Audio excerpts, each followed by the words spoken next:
Okay. 1, 2, 3, 4, 5, 6, 7, 8, 9, 10. Now is the time. Yes. Yes.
Oh, okay. How is that?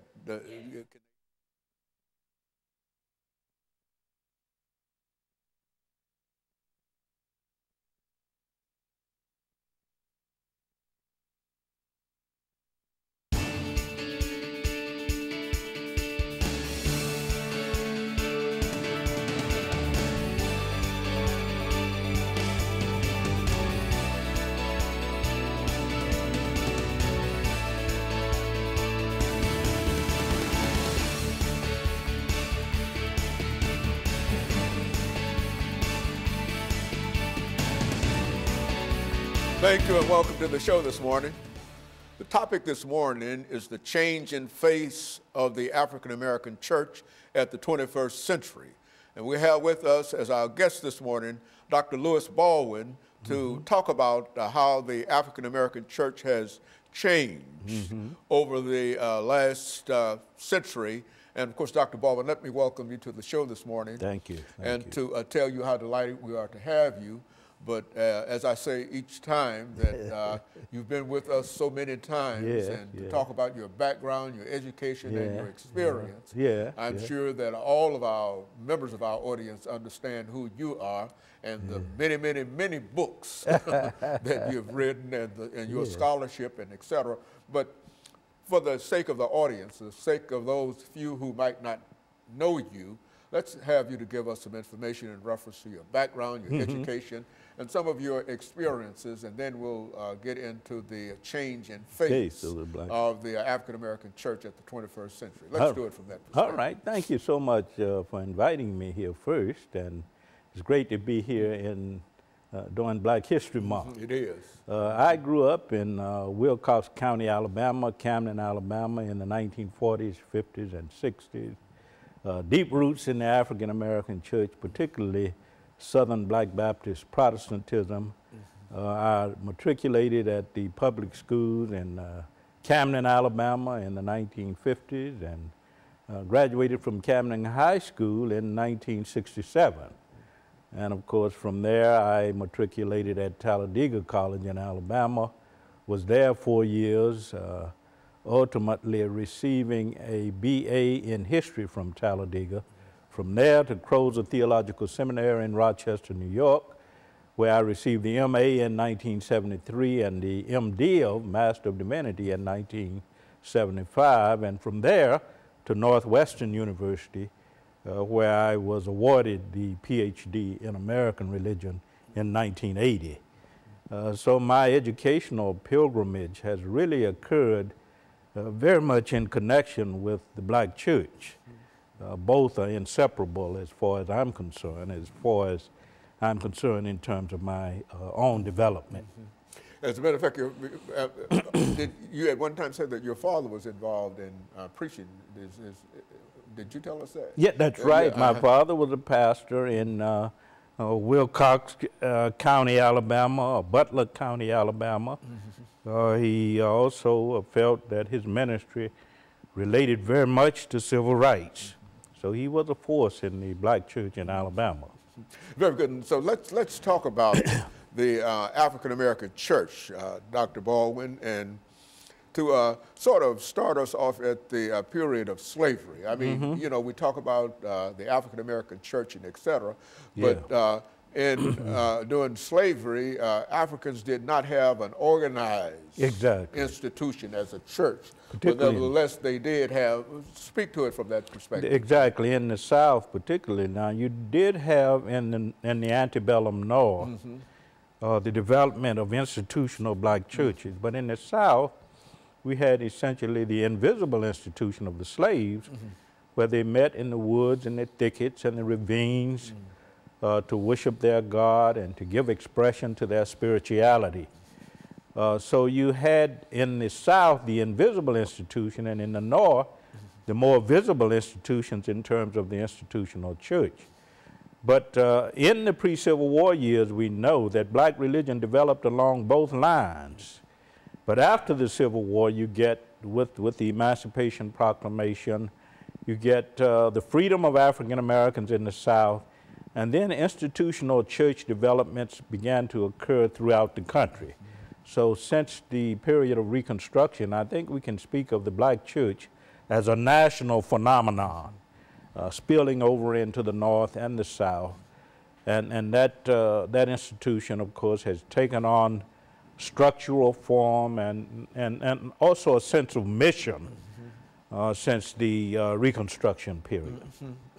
And so the African American church that we're going to talk about today has a changed face in the 21st century. Why don't you, and I guess we're getting ready for our second commercial break, but when we come back, what I'd like for you to do is to look at the face of the African American church before it changed, and use this 8-minute segment to talk about that church, and then after the second commercial break, to talk about the second African American church, using all of the scholarship and individuals and et cetera within the framework of both of those churches. And so we'll be back with our audience following this very, very short commercial break.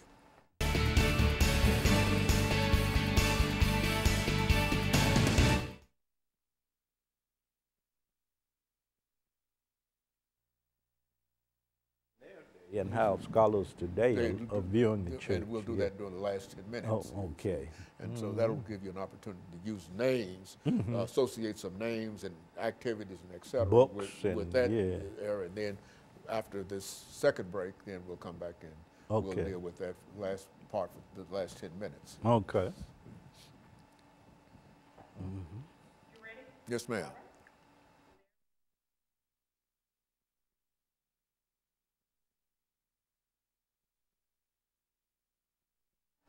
Thank you and welcome back to the second segment of the show for the morning. The topic is the changing face of the African American church in the 21st century. And the guest is Dr. Lewis Baldwin.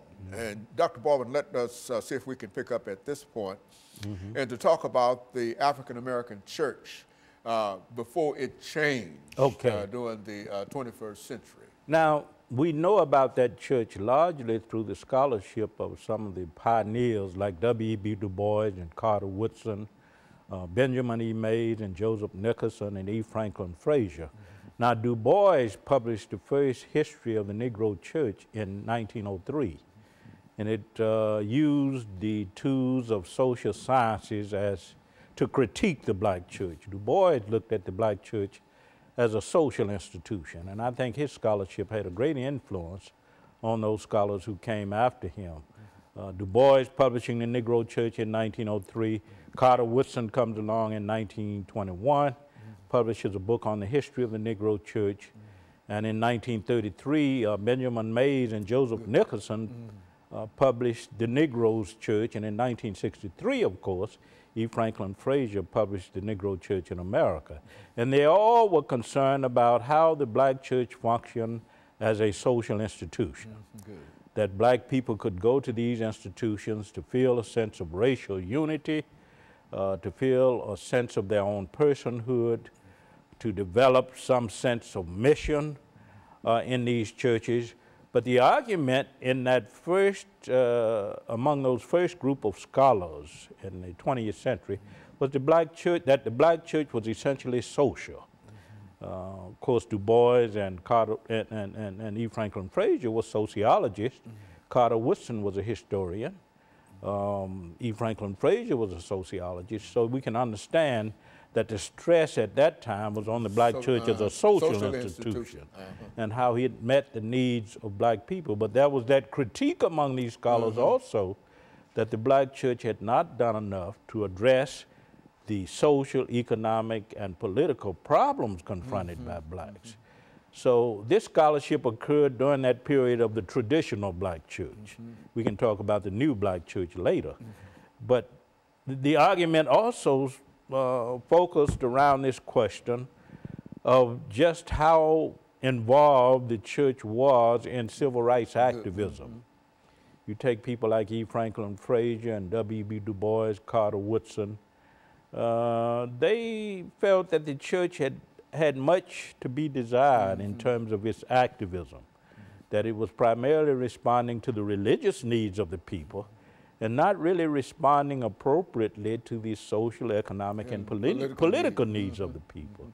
So that was an argument during that time, and we know that the life of the black church in the first half of the century, and perhaps certainly in the first half of the century, of course, proved that, because you had a kind of de-radicalization of the black church in that period from 1890 up to 1955, and Dr. King, Martin Luther King Jr., came along in 1955 with the involvement of the church in the Montgomery bus boycott, and of course we noticed the radicalization of the black church. And the change in faces. Exactly. It's moving away from a social organization. Yes. Now it's more a political, it's becoming a political organization. Exactly, more of a political organization, more of an organization that is involved in the total needs of the black community, particularly economic, social, political. And of course, the civil rights movement had a great impact on the changing face of the black church. That was one point at which the face of the black church changed, because Dr. King made the church relevant in the struggle for civil rights. He drew on the prophetic tradition of the black church and applied that in his civil rights campaigns. So that was very, very important in the mid-1950s. So we see a different church from that we recognized in the period from Reconstruction up to 1955 when the Montgomery bus boycott started.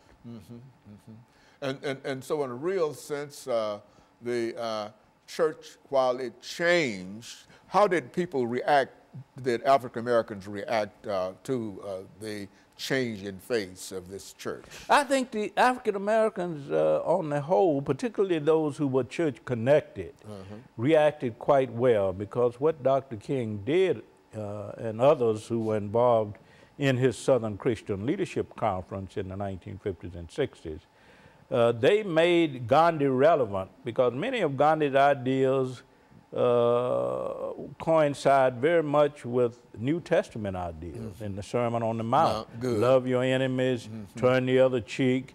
So Dr. King and others in the South in the black church had already been exposed to the New Testament teachings of Jesus, so that made them more receptive to the teachings of Mohandas K. Gandhi. So I would say that African Americans responded well to this changing face of the black church from the mid-1950s up, when Dr. King drew on the church as a kind of social and political platform, as a de facto platform for the civil rights movement. Black Americans responded quite well.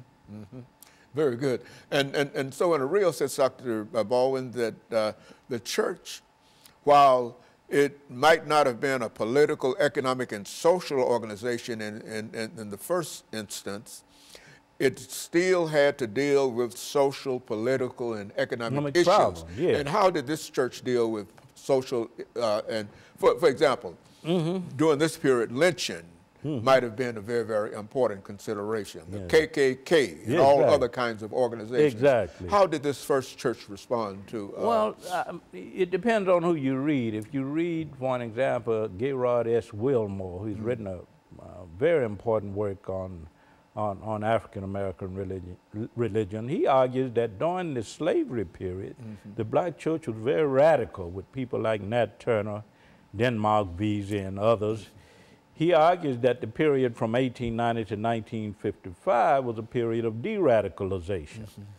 So he makes that argument. But if you look at E. Franklin Frazier, he argues that the black church from the slave period up to the civil rights movement had a predominantly otherworldly outlook and was not so much concerned about the issues and concerns of this world. But the last statement in reference to that was that the black church might have responded to how society that it was in would anticipate it responding to. In other words, they could not do political things primarily because the society that they were in did not allow for political things. You know I think that happened with most churches.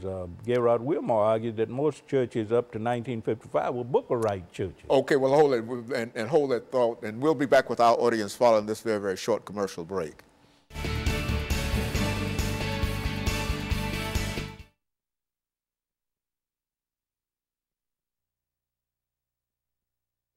You know, we talked about the traditional, now the mega church, the new black church. American new black church, and how it responds. Exactly. Yeah, I was thinking, you know, when Nat Turner and others, as a matter of fact, after slavery, the African American church almost had to be concerned only in religion. Exactly. Because outside of that, you know, the Klan and all those other radical groups that wish to hold the Negro down. And of course, anybody who started talking about anything about voting and whatever in a church. And the beat back advances in the South. That's right. You know, that's why I say the King represented one aspect of the changing of the black church, and the 21st century represents another. Very good.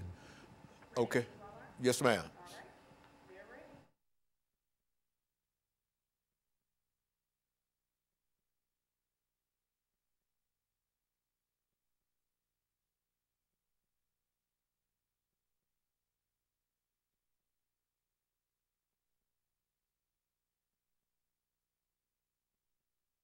Thank you and welcome back to the final segment of the show for today.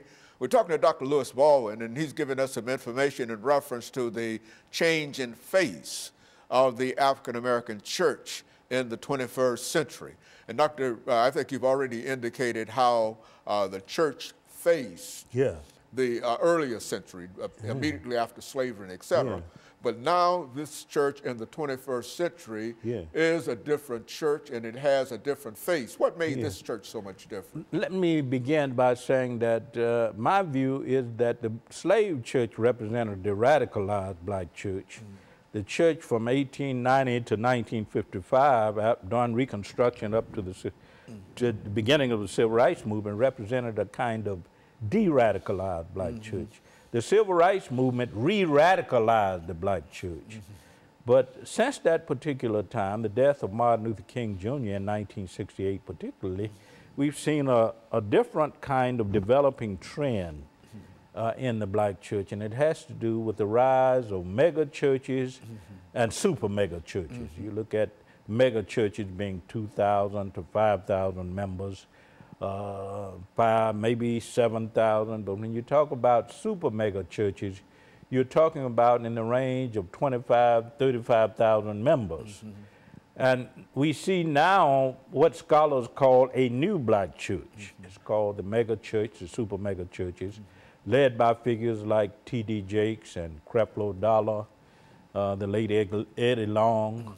And these leaders are really considered not only religious leaders, but entrepreneurs, because these churches, when you talk about the 25,000 members to 35,000 members range, you're talking about some institutions. Large, that's right. You're talking about some large churches too. And scholars like Anthony Penn and Paula McGee and others are talking about this new black church phenomenon, which means that these mega churches are preaching personal enrichment, a gospel of materialism, that God wants you to have this, and if God wants you to have this, you're going to have it. It's a prosperity gospel. So that's what the new black church of the 21st century is all about. And when you look at T.D. Jakes and Creflo Dollar and others, they are actually defining how we do church in the 21st century, because many preachers throughout the country in black churches are patterning their messages after Dollar and Jakes and others in these mega churches. They're beginning to pattern their liturgical styles after these churches, and of course their messages. They are messages of Christian materialism. God wants you to have this. If you can believe it, you can achieve it. So this is what is happening with the new black church today. And Paula McGee has talked about that in a book that is forthcoming on new theology, new black church theology. And Anthony Penn at Rice University has written about that. And Sandra Barnes at Vanderbilt University, all writing about the emergence of this new black church phenomenon. And what they are saying is that the black church is being redefined. Redefined. You talk about the traditional black church, but when you talk about the black church of the 21st century, it's a new black church. It's being redefined in terms of its mission priorities, in terms of its identity, in terms of its mission outreach, and at so many other levels. Social activism and all of those kind of things, I would imagine, that would play a significant role in the difference between. Now, this new black church does not have the same pressure, outside pressure, on it as the earlier face of the African American church, which is to say that these new churches are not intimidated by racism or clans or anything else, that they are basically free in reference to parts of the of what they can do. Is that what we're saying? That's true in a sense, but most of the scholarship argues that the new black church is less prophetic than the church that existed during the era of Martin Luther King Jr.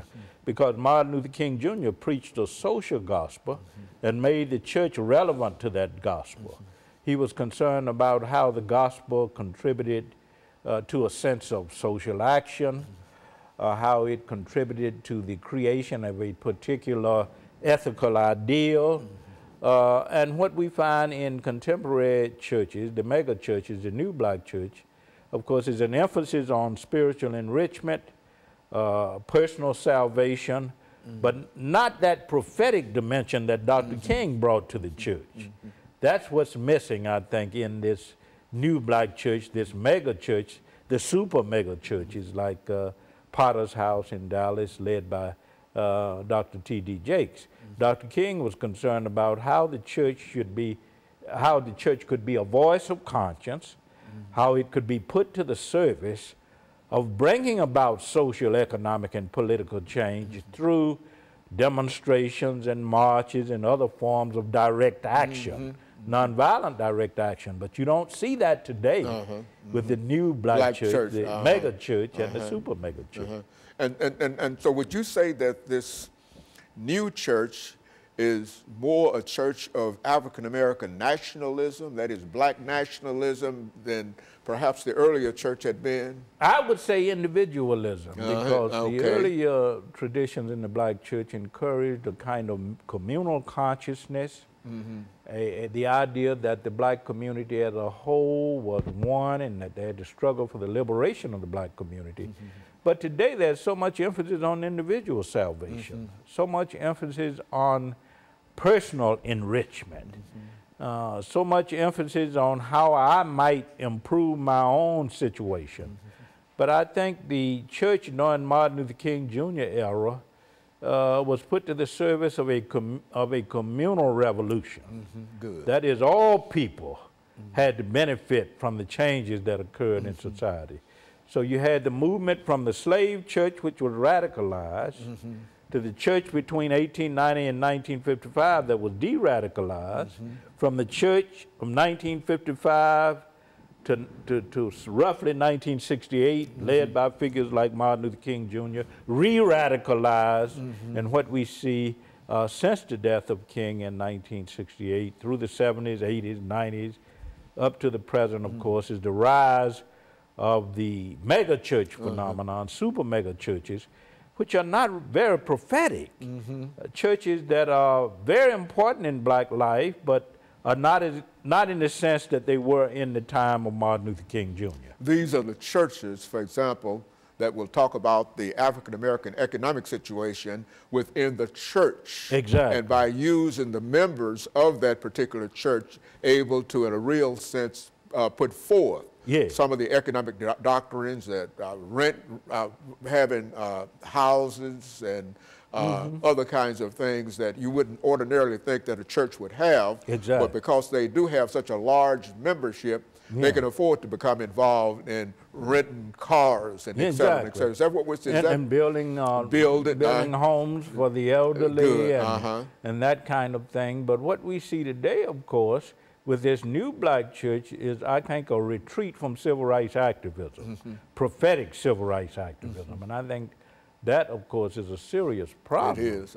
And also what we see, a developing trend, is that young people are so alienated from the church today. And I think Sierra Lincoln and Lance Mamiya pointed that out in 1990 in a study on black religion and the African-American churches. That is, for the first time in our history, we are seeing more African-American young people who not only do not know anything about the church, but they have no respect for the church. And don't attend And they don't attend the church. So that is a developing trend in the 21st century also. And then you have the dying phenomenon of the neighborhood church.